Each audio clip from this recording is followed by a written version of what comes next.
از کف ورزشگاه یک برای پارس اولین بازی فجر سپاسی در برابر گلگهر سیرجانو برای شما گزارش میکنم. کاکام کوپان ناظمی داوری بازی سوت ابتدای بازی رو میزنه.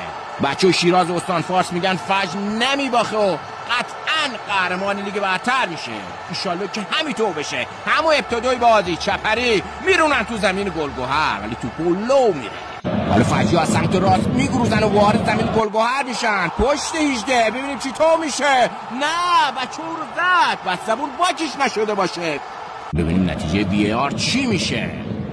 بله پنالتی. کارت زرد هم میزنه تخت سینه بازیکن گلگهر. حالا شیرین بزرگ میکشه زیر توپا و گل. بابا فجر سپاسی 1 گلگهر 0. آمون کراندم با بیلا. حالا بچه گلگهر کف 18 فجر یه پری میخوره این بروش نگاه میکنه تو پر جرد میکنه عقب. جون کاکو موقعیت خطرناکیه. وای میکشه زیر توپا و چهره دروازه رد شد.